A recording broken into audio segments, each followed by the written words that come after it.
Hey folks, welcome back. We finally made it to the range. Jeez, what a day. Got a lot less wind, a little more sunshine. Oh, it looks like a pretty day here in central Oklahoma. And the only thing you really have to bear with me on is you might hear some noise in the background from the wind generators, because even though the winds are much lighter than they were yesterday by at least half, they're pointed in just the right direction. That not only do we get the sound from the props in the wind, but we also get the sound of the machinery inside the housing that generates electricity. But without further ado, like I said, welcome back to the range. Thanks for coming out with me. And I brought the classics out with me today. And we're going to pick them up, fire a few shots. Now I'm going to test just first on function. Just going to step out, bang away at some steel with the pistols, and see what kind of functionality and accuracy they get on that steel. Just have a little fun, ring some bells, ring in the new year right. You know what I mean. And it ought to be great. And we got that Smith & Wesson 5-screw K-frame pre-Model 10 from 1946. We got Smith & Wesson basically 3-screw, but you could call it a 4, but it's basically a 3-screw, and it's in 41 mag from the early mid 60s, maybe up into 67, but fine little piece. And 41 mag is such a fun caliber to shoot, so much more fun to shoot than 44 mag ever thought about being. And I guarantee you the recoil is a lot easier on you folks that might be recoil sensitive, but it still packs a heck of a punch. There's no doubt about that. And then we got the 1927 model of the Model 14 Remington in 30 Remington. Now, you know, that's the hardest caliber to find ammunition or cartridge cases for loading, and I really can't figure why they discontinued it quicker than they did the 35 or the 32. Now the 35, yeah, it probably had a good following, but you would think if you were going to discontinue a cartridge, you'd probably discontinue the 32, because, you know, with a 30 caliber, you had so much ease of getting components to load with if you were a hand loader back in that day. Plenty of surplus stuff around from World War I. I don't know why they did that. And just a little information on it, it basically shares the same parent case with the 25 Remington, the 32 Remington, and the loading and all the data and case cartridge dimensions are identical for 30-30 Winchester. You're looking at Lyman number 4 old reloading manual, and it'll say 30-30 Winchester, and right under it says also 30 Remington. The only difference is the rim on the rear of the case. Other than that, the rest of the case dimension is the same. And you can use identical loading for powder and bullet with the 30 Remington that you can for the 30-30. Go figure. So, without further ado, we're going to drag these puppies out and ring a little steel and ring in the new year right on a beautiful, sunshiny central Oklahoma day. Stand by. Action. Hey, okay, thanks for standing by. And now, what do you say we grab a couple of oldies but goodies and do our best to ring in the new year right, okay? Now remember, we're shooting steel. Get something between your eyes and the steel other than just open air and cool breeze, okay? Always remember that. Without further ado, let's see what the old 38 does. She is the oldest in the group of the pistols. Let's see how she does for accuracy just on steel. Hey, she moves it.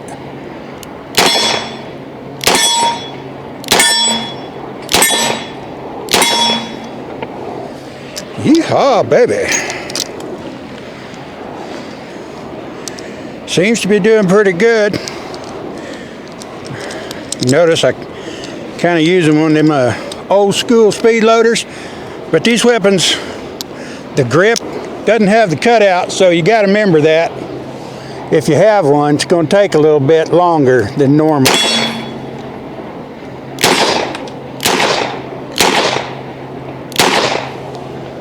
I guess my wad cutters are all going to the right. Well, you always make sure you miss a couple of them, or somebody will accuse you of being an expert and a hired killer. You don't want that to happen, do you?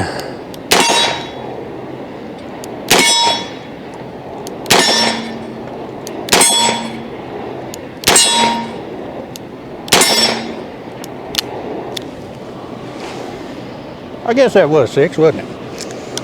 Yep. She runs. Not bad at all. If I can control the trigger. Let's see what the 41 likes to talk about. What do we say? Yay, yay. I think the 41 likes it.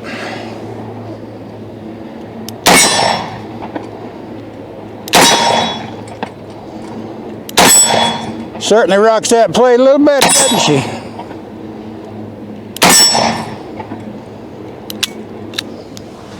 Yay, yay.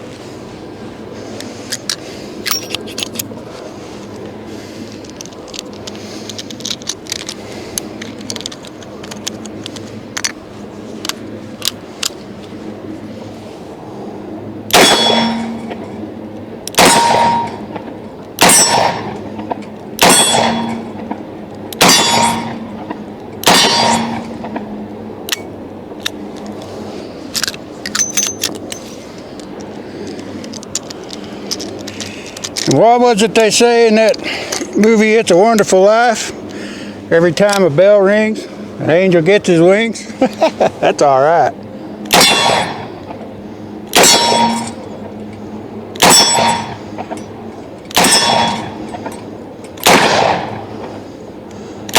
Always remember to drop one.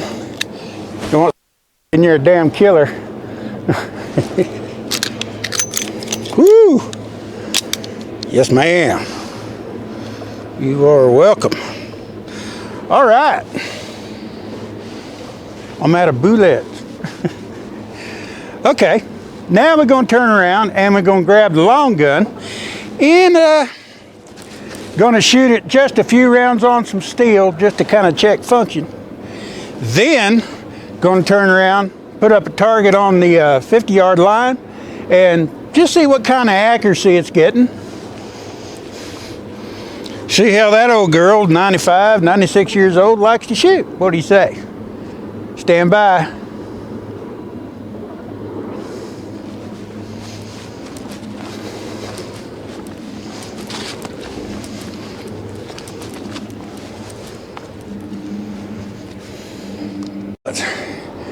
Hey folks, welcome back. Now we're going to drag the old girl out. Little 95, 96-year-old Remington Model 14 and 30 Remington, and see what kind of reaction we get from that heavy-ass armor steel hanging on the swing. What do you say? No time like the present.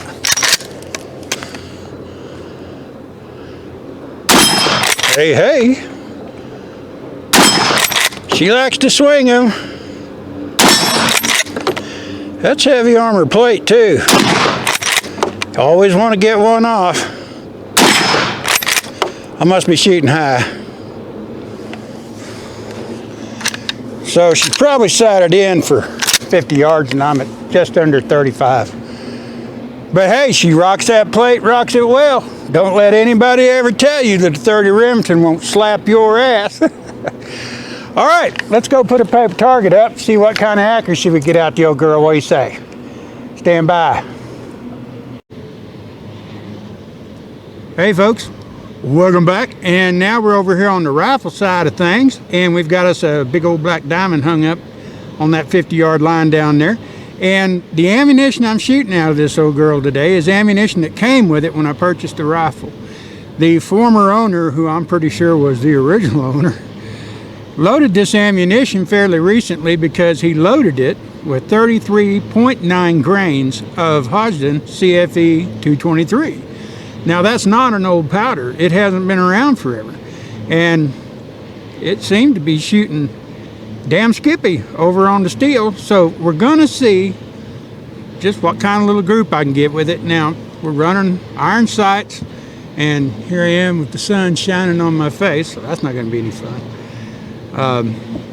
But we're gonna spin the camera around, dial it in on target, and see if we see anything, and hopefully we'll wind up with a fairly decent group.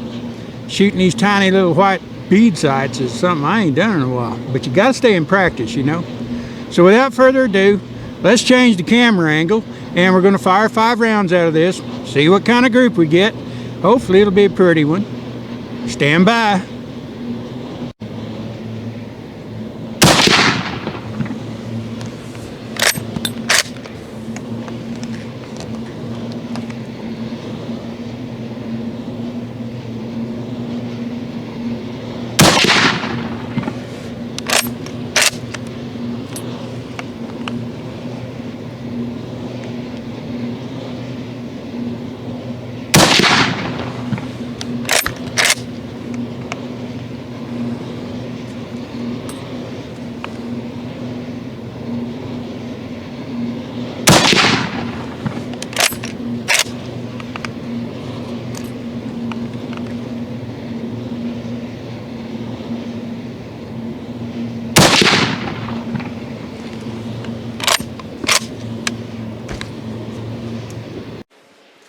Okay then, not a bad little group, if you can find it. Like I said, this was this guy's loads, and you'll notice, if you remember earlier in the video when I was shooting at the plates, I had a tendency to shoot over them fairly easily, which kind of made me go, and now I know why. This was my point of aim. That's almost 4 inches across in that white, and I was just filling it up with the front pip bead sight. And as you can see, it's completely clean. I thought, wow, I must have been shooting high, because I couldn't find any new holes down here. I was shooting high, right here in fact. 1, 2, 3, 4 brand new holes, and one twice as high as those went. Now, I felt that one when I let it go. I could see the sight moving up through the top of the black right here. But let me tell you something. I didn't expect they were going that high. But that group is, from point to point, not much more than 2 inches. That's not a bad load, I reckon. Like I said, I knew I threw that one. That was just me.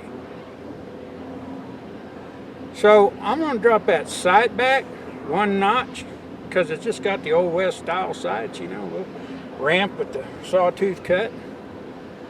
Let's run 5 more at this puppy and see what it does. Stand by.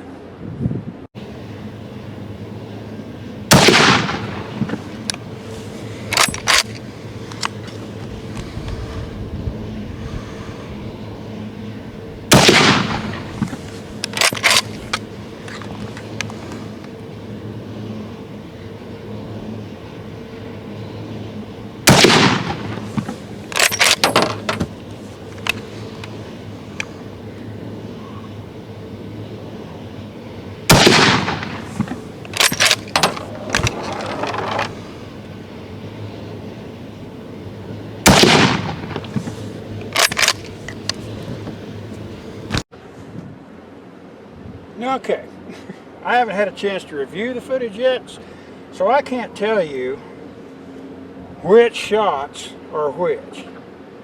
But I can tell you that we seem to be having, just like the first magazine full I fired, 1, 2, 3, 4, 5, we're having a stringing effect on the shots I fire. Now, whether they're all just going straight up or hitting here and there, I don't know. I'll have to check that out. It's not like I want to shoot this gun a bunch anyway. But I dropped that rear sight down to its lowest setting, and at least she's on the paper. And if these 2 shots had been a deer, it'd be kill zone. These 3 shots would be kills. This would be a spine, and that one might make him kick. But other than that, they seem to all be staying right there, just left of center. So I got to figure out what this stringing, vertical stringing pattern is going on. This is a pump action shotgun. The barrel, you know, is mounted into the receiver. It's not anything you just take in and out. So it's a little curiosity. It's something interesting. But as you can see, for a gun that's 95 years old with someone else's loads, it ain't doing bad. If this was factory ammo, that group might be half that distance. Who knows?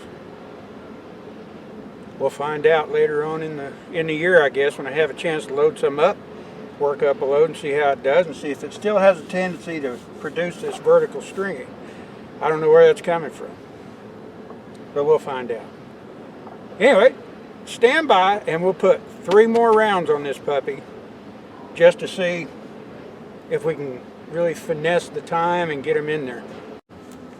Alright, now I fired 3 rounds off camera and I got much better results. I have a new hole here, a new hole here, and I have 2 bullets in 1 hole here. So I basically have a group about 2, just under, maybe a little edge over. So it's still shooting them kind of high, but really my point of aim was center mass, and it's putting the bullets right on top of the tip. So I can't kick about that. And I did feel this one moving when the gun went off, so I got a feeling I would have just been right in here. That's not bad at all. New hole, new hole, new hole. Shit, she ain't bad. And like I said, there might be a more accurate load available out there. Anyway, let's do some recap and stand by.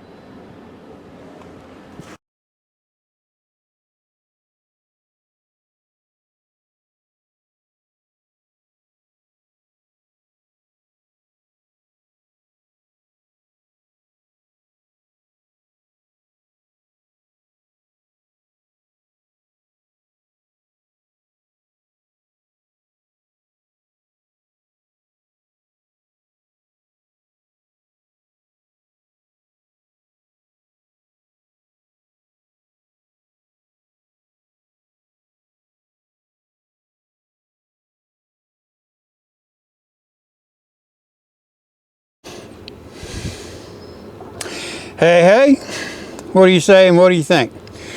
Well, seemed like the old girl might have a little tendency to string a little bit, and I got to thinking, I couldn't help but wonder why that vertical stringing happened. And then when I fired those 3 rounds off camera, I just literally let the rifle sit on the bag, and I made sure I didn't put any additional pressure against the pump and the magazine below the barrel, just to make sure I wasn't pressuring it. And sure enough, those 3 shots did not string vertically like the others did. I must have got one a little to the right, but other than that, got right back on target in a hurry. But that's all the ammunition I brought with me, so I can't do any further testing. I fired 10 rounds off camera that didn't have any sound because the sound man didn't have his shit together.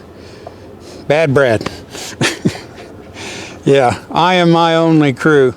But other than that, I really think that's something that I've got a set of dies coming. They ought to be here when I get to work. They ought to be sitting on my desk waiting on me.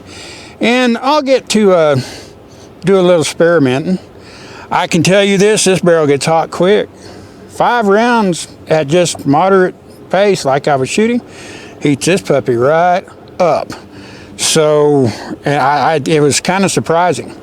I literally just, fired 5 rounds, that first 5 round string that was high of the paper up in the, and I laid it over and it looked like it was going to wobble, so I went to grab it and put my hand on that barrel, and it wasn't hot enough to burn me, but it was hot enough that it got my attention.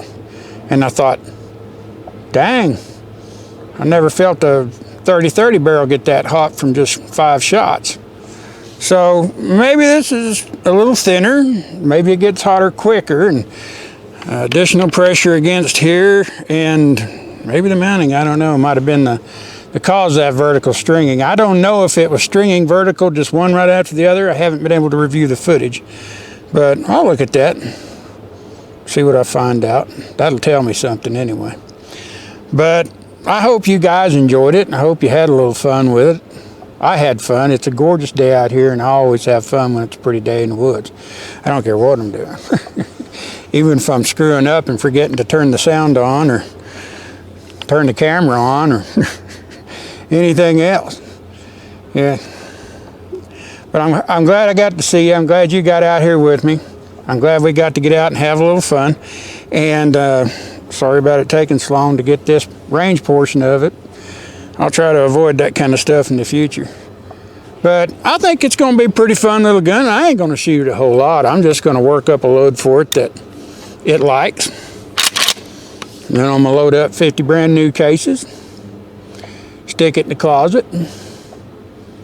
Come next deer season, 11 months from now, 11 and a half, I think I'll go out and see if I can't collect a little meat with it. I think that'd be fun. So, without any further delay and further ado, I want to miss all you guys and gals, young and old, great and small.